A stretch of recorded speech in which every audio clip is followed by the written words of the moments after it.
Hey guys, আসসালামু আলাইকুম। তো কি অবস্থা সবার? আশা করি তোমরা সবাই ভালো আছো। আজকের ভিডিওর টাইটেল আর থাম্বনেল দেখে তো অলরেডি বুঝেই গেছো আজকের ভিডিওটা কি নিয়ে হতে চলেছে। হ্যাঁ গাইস, আজকের এই ভিডিওতে কিন্তু তোমাদের সবাইকেই দেখিয়ে দিব তোমরা কোন কোন ক্যারেক্টার নিয়ে জোন পুশ করলে ইজিলি জোনের বাইরে থেকে ম্যাচকে বুয়া করতে পারবে। তোমাদেরকে শুধু ক্যারেক্টারই দেখাবো না, তার সাথে দেখাবো তোমরা ম্যাচের ভিতর থেকে কিভাবে 40 থেকে 50টা সুপার মেডি বের করবে। আর তোমাদের মধ্যে অনেকে জানো এই জোন পুশের ভিডিওগুলো কিন্তু বর্তমান সময় ফুল ট্রেন্ডিং এ চলতেছে। তোমাদের যদি কোনো টিকটক অ্যাকাউন্ট বা ইউটিউব চ্যানেল থাকে তাহলে কিন্তু তোমরা সেইখানেও আপলোড করতে পারবে। তো বুঝতেই তো পারতেছো ভিডিওটা কতটা ইউনিক হতে চলেছে। এন্ড গাইস, তোমাদের কাছে আমার ছোট্ট একটা রিকোয়েস্ট রয়েছে, সেইটা হলো তোমরা যারা আমাদের চ্যানেলে নতুন এসেছো তারা কিন্তু অবশ্যই আমাদের চ্যানেলটিকে সাবস্ক্রাইব করে দিবে। কারণ গাইস, তোমার ছোট ভাই চ্যানেলে 50,000 সাবস্ক্রাইব কমপ্লিট হতে কিন্তু আর মাত্র 6,000 সাবস্ক্রাইব লাগে। তো গাইস চলো আর বেশি কথা না বলে আজকের ইউনিক লেভেলের ভিডিওটা শুরু করা যাক।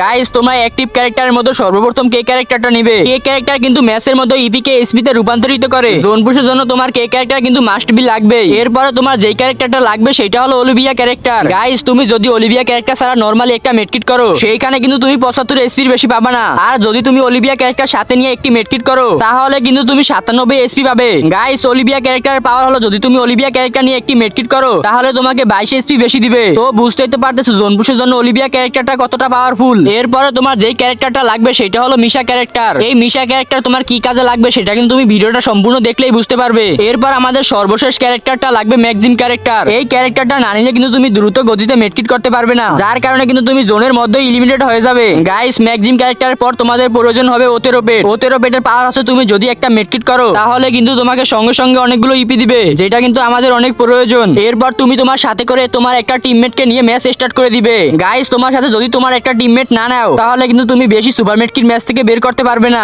এরপর তুমি তোমার টিমমেটকে নিয়ে আমার মতন সোজা চলে আসবে ম্যাচের ভিতরে। ম্যাচের ভিতরে আসার পর তোমার সর্বপ্রথম কাজ হচ্ছে একটা গাড়ি খুঁজে নেওয়া। এই গাড়ির মাধ্যমে কিন্তু তুমি ম্যাপের ভিতরে যত টোকেন আছে সব টোকেন গুলোকে ক্লাইম করতে পারবে। গাইস, তোমার সুপার মেডি বের করার জন্য কিন্তু টোকেন গুলো অনেক প্রয়োজন হবে। এরপর জোন যখন একেবারে শেষ পর্যায়ে চলে আসবে তুমি তখন তোমার টিমমেটকে ডেকে তার কাছে যতগুলো টোকেন আছে সবগুলো টোকেন কিন্তু তোমার কাছে নিয়ে নেবে। টোকেন গুলো তোমার টিমমেটের কাছ থেকে নেওয়া হলে তোমার সরাসরি চলে আসবে এই বক্সের কাছে। আর এই বক্সের কাছে এসে তোমার টিমমেটকে বলবে তোমাকে কভার দিতে, আর না হলে কিন্তু এনিমি এসে তোমাকে চাঁদের দেশে পাঠিয়ে দিবে। গাইস, এরপর এই বক্সের মধ্যে তুমি 100 টোকেন দিয়ে রিফ্রেশ করতে থাকবে। যখনই তোমার সামনে একটা সুপার মেডি আসবে তখনই কিন্তু তুমি 300 টোকেন দিয়ে সুপার মেডিটা বের করে নিবে। এরকম করে কিন্তু তুমি অনেকগুলো সুপার মেডি এখান থেকে কালেক্টেড করতে পারবে। তোমাদের অনেকগুলো সুপার মেডি বের করা হলে তোমরা সরাসরি চলে আসবে জোনের ভিতরে। জোনের ভিতরে আসার পর তোমার টিমমেটকেও বলে দিও গাড়ি চালাতে, আর না হলে কিন্তু এনিমি গাড়ি চালিয়ে তোমার পিছন মেরে দেবে। এরপর জোন যখন একটু ছোট হবে তখন কিন্তু তোমার সোজা চলে যাবে জোনের বাইরে।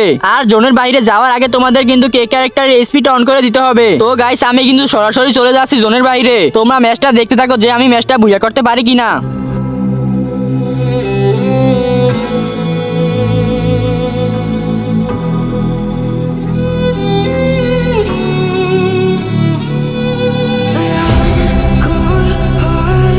But I'm just getting started. But my eyes on the target.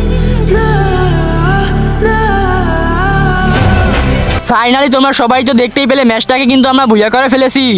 তো গাইস, আজকে ভিডিওটা এই পর্যন্তই ছিল। যদি ভিডিওটা তোমাদের কাছে ভালো লেগে থাকে তাহলে কিন্তু অবশ্যই ভিডিওতে একটি লাইক করে চ্যানেলটিকে সাবস্ক্রাইব করে সবসময় পাশে থাকবেন। তো গাইস, আজকের মতো বিদায় নিচ্ছি, দেখা হচ্ছে পরের কোনো ভিডিওতে। এই পর্যন্ত সবাই সুস্থ থাকবেন, ভালো থাকবেন, আল্লাহ হাফেজ।